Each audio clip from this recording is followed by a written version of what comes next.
Good morning বন্ধুরা, আমি আবার এসে গেছি আরেকটা নতুন রেসিপি নিয়ে। দেখো, কাতলা মাছের মাথা দিয়ে পুঁই শাকের চচ্চড়ি করব। কুমড়ো আছে, আলু আছে, আর পুঁই শাকের ডাঁটা আর কচু আছে, গাঠি কচু। কুমড়ো, গাঠি কচু, আলু আর পুঁই শাক। সবাই কেমন আছো বন্ধুরা? সবাই ভালো আছো তো? দেখো, আমি গ্যাস ধরিয়ে কড়া বসিয়ে তেল দিয়ে দিয়েছি। এবারে আমি ফোড়ন দেব।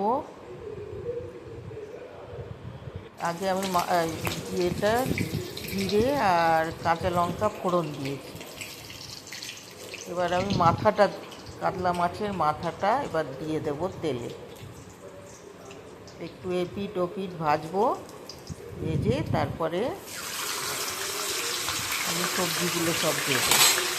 দেখো বন্ধুরা, আজকে আমি পুঁই শাকের চচ্চড়ি কাতলা মাছের মাথা দিয়ে করছি। দেখো, আমার রেসিপিগুলো তোমাদের সকলের কেমন লাগে বন্ধুরা? যদি ভালো লাগে লাইক করো, শেয়ার করো, কমেন্ট করো, আর অতি অবশ্যই সাবস্ক্রাইব করে দিও। দেখো, মাছটা কিছুটা এপিট ওপিট ভেজে এবার আমি সব সবজিগুলো দিলাম। কুমড়ো, গাঠি কচু, আলু, তারপরে তোমার পুঁই শাকের ডাঁটাগুলো সব দিলাম। এবারে সব মশলাপাতি দিয়ে তারপরে শাকটা দেবো।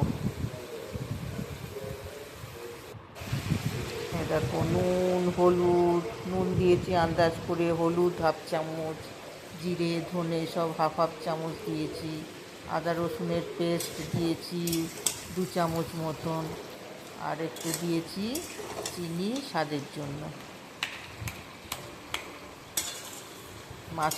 মাথাটা এরকম চচ্চড়ি নিজে থেকেই ওটা নরম হয়ে ভেঙে যাবে। আলাদা করে আমি ভেঙে দিই না, এর মধ্যে নাড়তে নাড়তেই ভেঙে যাবে। এবার আমি শাকগুলো দিয়ে দেবো বন্ধুরা। পুঁই শাক, দেখো পুঁই শাক দিয়ে দিয়েছি। এবার একটা ঢাকা দিয়ে ডিমে আঁচ করে বসাবো, একটু জলটা বেরোবে। দেখো কেমন লাগে আমার রেসিপি খুবই সিম্পল, খুবই সাধারণ। আমি রোজ যেটা করি সেটাই দেখাই।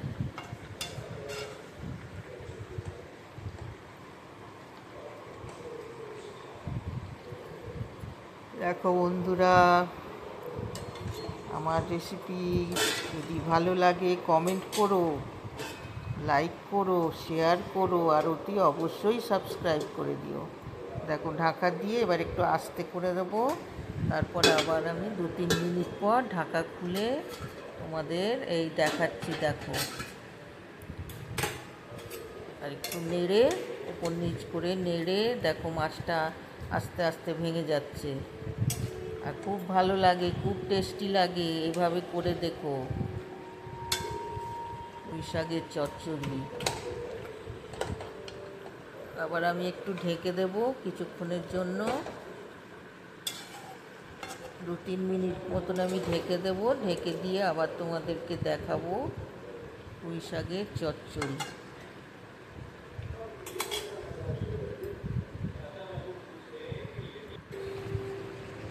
মিষ্টি দিয়ে দিয়েছি, চিনি দিয়েছি স্বাদের জন্য।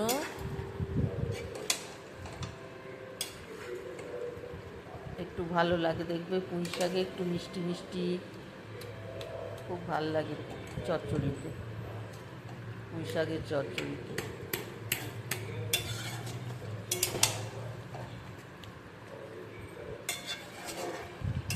দেখো,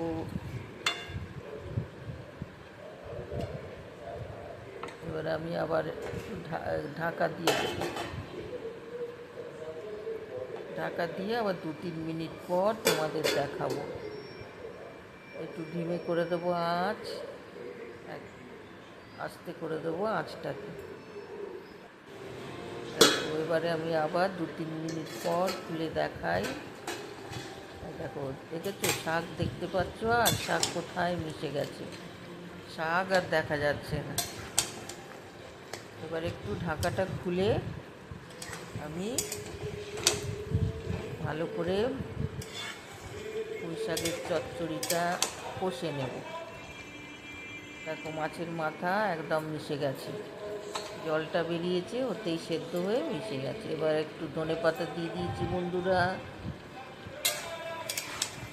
দারুণ লাগে এই এই পুঁই শাকের চচ্চড়ি মাছের মাথা দিয়ে, তারপরে চিংড়ি মাছ দিয়ে, মাছের তেল দিয়ে, খুব ভাল লাগে। দেখো, মাছের মাথাটা, অত বড় মাথাটা মিশে গিয়ে, আর শাক কিছু দেখতে পাচ্ছ? দেখো, আর একটুখানি আমি ঢাকা দিয়ে দিলাম কিছুক্ষণের জন্য। দেখো, আরও জল বেরিয়ে গেছে।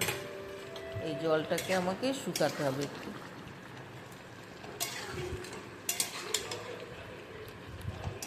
সবাই শরীর মনে ভালো থেকো, সুস্থ থেকো। আবার আমি আরেকটা নতুন রেসিপি নিয়ে আসব। তোমরা আমার রেসিপিগুলো দেখতে থেকো, আমার চ্যানেলটা দেখতে থেকো। দেখো, আমার প্রায় হয়ে এসছে চচ্চড়ি, কাতলা মাছের মাথা দিয়ে পুঁই শাকের চচ্চড়ি। দেখো কেমন লাগছে বন্ধুরা। ভালো লাগলে লাইক করো, শেয়ার করো, কমেন্ট করো, আর অতি অবশ্যই সাবস্ক্রাইব করে দিও।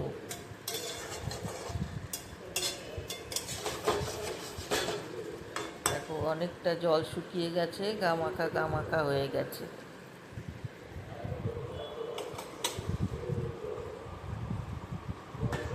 কেমন হয়েছে?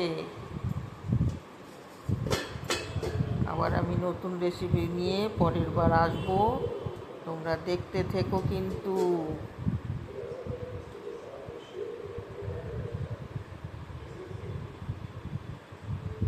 কেমন লাগলো জানিও আমার পুঁই শাকের চচ্চড়ি। ভালো লাগছে তো? এবার আমি যাই তাহলে, পরে আবার আসবো। ওকে, বাই বাই, টাটা।